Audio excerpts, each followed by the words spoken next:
नमस्ते दोस्तों, मैं हूं प्रदीप कुमार। आप देख रहे हैं डिजिटल मार्केट। वीडियो शुरू करने से पहले बता दूं, ये वीडियो एक एजुकेशनल पर्पज़ के लिए है। अगर आप स्टॉक मार्केट में कोई भी फाइनेंशियल इन्वेस्टमेंट करते हो तो अपने फाइनेंशियल एडवाइजर से सलाह जरूर लें या फिर अपनी सोच समझ के साथ ही स्टॉक मार्केट में इन्वेस्टमेंट करें। अगर आपको स्टॉक मार्केट में कोई भी फाइनेंशियल लॉस होता है तो उसके लिए ये वीडियो रिस्पॉन्सिबल नहीं रहेगी। तो चलो दोस्तों, वीडियो शुरू करते हैं। दोस्तों, आज हम बात करने वाले हैं JSW होल्डिंग स्टॉक के रिटर्न के बारे में। देखा जाए तो ये स्टॉक फाइनेंशियल सर्विसेज सेक्टर से बिलोंग करता है। देखो, स्टॉक मार्केट में किसी भी स्टॉक में इन्वेस्टमेंट करने से पहले करीब आपको 3 बातें हमेशा ध्यान में रखनी चाहिए। सबसे पहली और इंपॉर्टेंट बात कि जिस स्टॉक में आप इन्वेस्टमेंट करने की सोच रहे हो, आखिर उस स्टॉक ने अपने इन्वेस्टर्स को पिछले 5 सालों में क्या रिटर्न दिए हैं और कितनी ज़्यादा वहाँ पे हमें गिरावट देखने को मिलती है।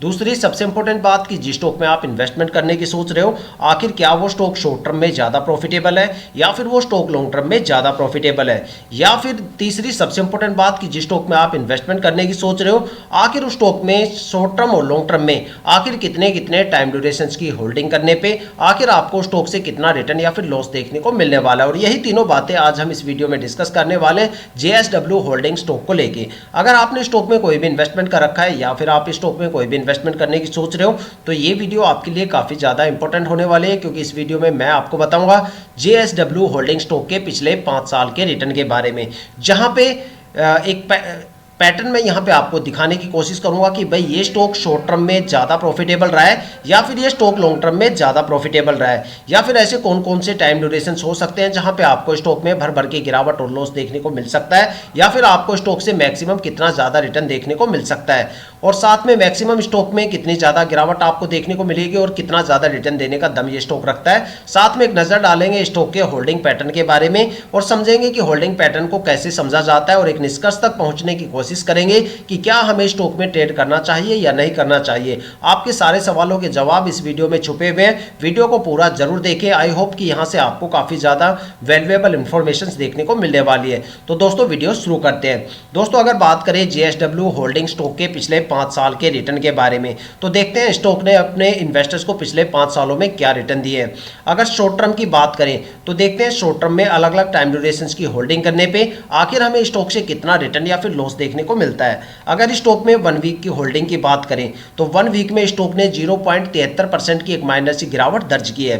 और अगर स्टॉक में 1 मंथ की होल्डिंग की बात करें तो 1 महीने में स्टॉक ने करीब 23.25% से ज़्यादा का रिटर्न दिया है। और अगर स्टॉक में 3 महीने की होल्डिंग की बात करें तो 3 महीने में स्टॉक ने करीब 98.5% से ज़्यादा का रिटर्न दिया है। और अगर स्टॉक में 6 महीने की होल्डिंग की बात करें तो 6 महीने में स्टॉक ने करीब 148% से ज़्यादा का रिटर्न दिया है। देखा जाए तो 6 महीने में स्टॉक ने अपने इन्वेस्टर्स का पैसा करीब 1.25 गुना से ज़्यादा करके दिया है। और अगर स्टॉक में 9 मंथ की होल्डिंग की बात करें तो 9 महीने में स्टॉक ने करीब 148% से ज़्यादा का रिटर्न दिया है। देखा जाए तो 9 महीने में भी स्टॉक ने अपने इन्वेस्टर्स का पैसा करीब 1.25 गुना से ज़्यादा करके दिया है। और अगर स्टॉक में लॉन्ग टर्म को लेके बात की जाए तो देखते हैं लॉन्ग टर्म में अलग अलग टाइम ड्यूरेशन की होल्डिंग करने पर आखिर आपको स्टॉक से कितना रिटर्न या फिर लॉस देखने को मिलता है।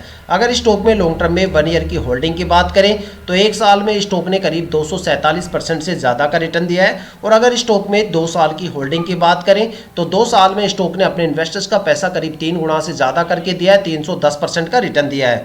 और अगर स्टॉक में 3 साल की होल्डिंग की बात करें तो 3 साल में स्टॉक ने करीब अपने इन्वेस्टर्स का पैसा करीब 323% से ज़्यादा का रिटर्न दिया है। देखा जाए तो अपने स्टॉक ने 3 साल में 323% से ज़्यादा का रिटर्न दिया है। और अगर स्टॉक में 4 साल की होल्डिंग की बात करें तो 4 साल में स्टॉक ने करीब 375% से ज़्यादा का रिटर्न दिया है।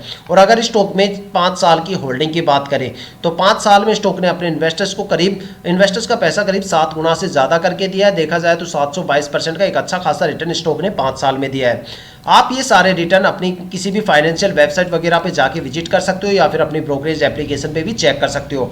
अगर एक कंक्लूजन निकाल के देखा जाए तो ये स्टॉक शॉर्ट टर्म में भी काफ़ी ज़्यादा प्रॉफिटेबल रहा है और ये स्टॉक लॉन्ग टर्म में भी काफ़ी ज़्यादा प्रॉफिटेबल रहा है। अगर शॉर्ट टर्म के सबसे बेस्ट टाइम ड्यूरेशन की बात करें तो वो यहाँ पे 6 महीने का टाइम ड्यूरेशन रहा है, जहाँ पे स्टॉक ने करीब 148% से ज़्यादा का रिटर्न दिया है। और अगर बात करें लॉन्ग टर्म के बारे में तो लॉन्ग टर्म में सबसे बेस्ट टाइम ड्यूरेशन यहाँ पे 5 साल का टाइम ड्यूरेशन रहा है, जहाँ पे स्टॉक ने करीब सवा यहाँ पे करीब 722% से ज़्यादा का रिटर्न दिया है। देखा जाए तो आप स्टॉक में किसी भी टाइम ड्यूरेशन में एंट्री ले सकते हो, लेकिन एग्जिट करते टाइम मैं आपको यही सजेस्ट करूंगा, चाहे वो शॉर्ट टर्म हो या लॉन्ग टर्म हो, आप स्टॉक में जितने लंबे टाइम ड्यूरेशन के बाद एग्जिट करोगे उतना अच्छा खासा रिटर्न आपको स्टॉक से देखने को मिलने वाला है। देखा जाए तो मार्केट में पिछले 7-8 महीनों से काफ़ी ज़्यादा गिरावट के हालात बने हुए हैं। अगस्त और सितंबर में दो सबसे बड़े क्रैश भी हमें देखने को मिले।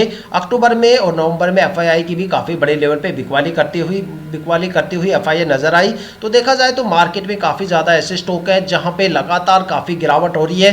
काफ़ी स्टॉक ऐसे हैं जहां पे लोअर सर्किट लगे हुए जा रहे हैं, और काफ़ी स्टॉक ऐसे भी मार्केट में है जहां पे प्रमोटर अपनी सारी होल्डिंग को सोल्ड आउट करके निकल चुके हैं।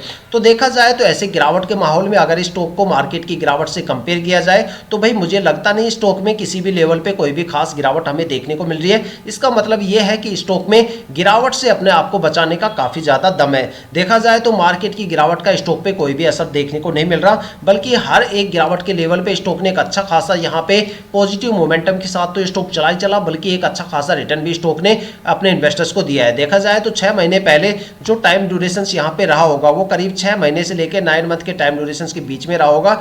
और वहाँ पे अगर इंडियन स्टॉक मार्केट में देखें तो अगस्त और सितंबर का टाइम ड्यूरेशन रहा होगा जहाँ पे इंडियन स्टॉक मार्केट में काफ़ी बड़े क्रैश आए थे। उस दौरान भी स्टॉक ने एक अच्छा खासा रिटर्न अपने इन्वेस्टर्स को दिया है। तो देखा जाए तो गिरावट स्टॉक में हमें देखने को नहीं मिल रही। ऐसा लगता है जैसे मार्केट की गिरावट से स्टॉक को कोई फर्क ही नहीं पड़ रहा। तो देखा जाए तो स्टॉक के रिटर्न्स काफ़ी अच्छे हैं, काफ़ी अच्छे प्रदर्शन स्टॉक ने पिछले 5 साल के रिटर्न में किए हैं।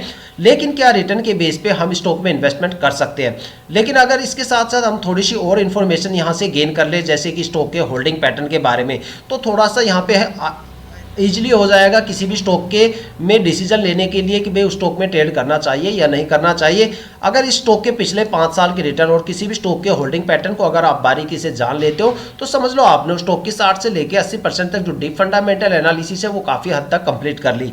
ठीक है, अगर देखा जाए तो यहाँ पे मैं आपको स्टॉक के होल्डिंग पैटर्न दिखाने से पहले होल्डिंग पैटर्न के बारे में कुछ इन्फॉर्मेशन देना चाहूँगा। देखो, किसी भी स्टॉक में ट्रेड करने से पहले वहाँ पे प्रमोटर की होल्डिंग 50% या उससे ज़्यादा हमेशा होनी चाहिए।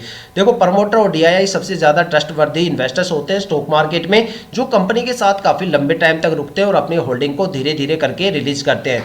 लेकिन अगर किसी भी स्टॉक में प्रमोटर की होल्डिंग 50% से कम हो जाती है तो समझ लो वहाँ पे प्रमोटर काफ़ी स्पीडली अपनी होल्डिंग को कम करने की कोशिश करेंगे, जहाँ पे स्टॉक में स्ट्रेस लेवल बढ़ जाता है और स्टॉक के रिटर्न गिर जाते हैं। लेकिन अगर समझो किसी भी स्टॉक में प्रमोटर की होल्डिंग 70, 80 या 90% या इससे ज़्यादा हो जाती है तो वो स्टॉक या तो मल्टीबैगर बन जाता है या फिर वो स्टॉक लंबे टाइम तक एक अच्छा खासा रिटर्न देता है। लेकिन दो ऐसी पैनिक कैटेगरी भी इंडियन स्टॉक मार्केट में अवेलेबल है, जैसे कि एफआईआई और पब्लिक इन्वेस्टर्स, जो सबसे ज़्यादा पैनिक इन्वेस्टर्स की कैटेगरी में आते हैं। लेकिन जो एफआईआई है वो पब्लिक इन्वेस्टर्स से कहीं ज़्यादा पैनिक हमें नजर आई पिछले 7-8 महीनों में। अगर हम मार्केट को देखें तो काफ़ी ज़्यादा स्टॉक ऐसे हैं जहाँ पे एफआईआई ने अपनी पूरी की पूरी होल्डिंग को सोल्ड आउट कर डाला। तो देखा जाए तो एफआईआई की जो यहाँ पे मार्केट को एनालिसिस करने की स्किल होती है वो पब्लिक इन्वेस्टर्स से 2 कदम आगे की होती है, क्योंकि एफआईआई का मतलब होता है फॉरेन इन्वेस्टर्स, वो इन्वेस्टर्स जो डोमेस्टिक मार्केट के साथ साथ ग्लोबल मार्केट में भी इन्वेस्टमेंट करते हैं। जब उनको पता चलता है कि ग्लोबल मार्केट में गिरावट हो रही है तो यहाँ पे भी सबसे पहले बिकवाली करते हुए नजर आते हैं। जब वो बिकवाली करके निकल जाते हैं तब पब्लिक इन्वेस्टर्स को समझ में आता है कि भाई मार्केट में एक अच्छी खासी गिरावट हमें देखने को मिलने वाली है। ठीक है, और तब पब्लिक इन्वेस्टर्स यहाँ पे पैनिक होना स्टार्ट करते हैं। इसलिए हमेशा कहा जाता है कि जिस स्टॉक में एफआईआई की होल्डिंग ज़्यादा आपको देखने को मिलेगी वहाँ पे टाइम आने पे गिरावट भी आपको ज़्यादा देखने को मिल सकती है या फिर फ्लक्चुएशन भी आपको ज़्यादा देखने को मिल सकता है। इसलिए हमेशा किसी भी स्टॉक में ट्रेड करो तो वहाँ पे प्रमोटर की होल्डिंग ज़्यादा से ज़्यादा देखो और वहाँ पे एफआईआई की होल्डिंग कम से कम देखो, आप एक अच्छा खासा रिटर्न उस स्टॉक से लेके जाओगे।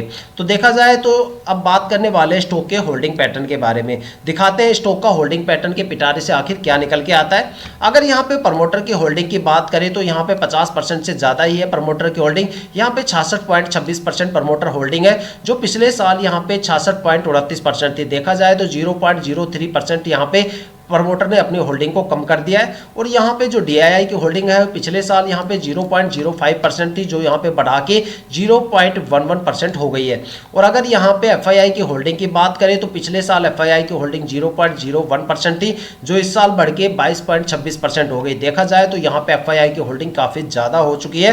तो आने वाले टाइम में यहाँ पे फ्लक्चुएशन भी और गिरावट भी आपको ज़्यादा देखने को मिल सकती है, क्योंकि पिछले साल अगर ये होल्डिंग 0% थी, सोचो यहाँ पे अचानक इतनी ज़्यादा होल्डिंग होल्डिंग हो गई, और अगर ये अचानक से वापस जीरो हो गई तो कितना बड़ा यहाँ पे फ्लक्चुएशन आपको देखने को मिल सकता है, एक अंदाजा आप लगा सकते हो। और पब्लिक इन्वेस्टर्स की अगर बात करें, देखो यहाँ पे जो DII की होल्डिंग है और जो ये प्रमोटर की होल्डिंग है, यहाँ पे इंक्रीमेंट और डिक्रीमेंट आपको धीरे धीरे देखने को मिलेगा। लेकिन FII के केस में या तो जीरो से टॉप या फिर टॉप से जीरो, ऐसे ही यहाँ पे चलता है। या तो ये काफ़ी ज़्यादा होल्डिंग अचानक बढ़ा देते हैं या फिर सारी होल्डिंग को यहाँ पे गिरा देते हैं। ठीक है, अब बात करते हैं पब्लिक इन्वेस्टर्स की। तो पब्लिक इन्वेस्टर्स यहाँ पे 6.60% है, जो पिछले साल 7.35% थे। तो देखा जाए तो जो पब्लिक इन्वेस्टर्स है वो भी अपनी होल्डिंग को धीरे धीरे कम कर रहे हैं, और जो प्रमोटर्स है वो भी अपनी होल्डिंग को धीरे धीरे कम कर रहे हैं, और जो FII है वो लगातार अपनी होल्डिंग को बढ़ा रही है। तो देखो, मैंने यहाँ पे स्टॉक के पिछले 5 साल के रिटर्न भी आपको दिखा दिए, उसके प्रदर्शन भी आपको दिखा दिए, रिटर्न से साथ में होल्डिंग पैटर्न के बारे में भी आपको बता दिया कि भाई होल्डिंग पैटर्न कैसा होना चाहिए। साथ में होल्डिंग पैटर्न का जो डेटा है वो भी आपके सामने है। अब डिसीजन आपको लेना है कि भाई आपको स्टॉक में ट्रेड करना चाहिए या नहीं करना चाहिए, साथ में हमें कमेंट करके भी जरूर बताइएगा। तो दोस्तों, ये थी अब तक की सबसे latest information JSW holding stock के रिटर्न को लेके। अगर आपके माइंड में कोई भी ऐसा स्टॉक है जिसमें आप इन्वेस्टमेंट करने की सोच रहे हो, या फिर आपने उस स्टॉक में इन्वेस्टमेंट कर दिया है और आपको स्टॉक के पिछले 5 साल के रिटर्न के बारे में नहीं पता, या फिर उसके होल्डिंग पैटर्न के बारे में नहीं पता, तो आप हमें कमेंट करके अपने स्टॉक का नाम बताइए। हम आने वाली वीडियो में आपके स्टॉक को जरूर कवर करेंगे। अगर आप इस वीडियो या चैनल पर नए हो तो चैनल को सब्सक्राइब जरूर कीजिएगा, ताकि हम जितने भी डीपली एनालिसिस करके आप लोगों के लिए लेके आते हैं उसकी नोटिफिकेशन आप तक सबसे पहले पहुंचे, ताकि आप स्टॉक मार्केट के हर पहलू से रूबरू रहे, अपने आप को अपडेट और अपग्रेड करते रहें। इसी के साथ ये वीडियो समाप्त करते हैं, मिलते हैं नेक्स्ट वीडियो के साथ।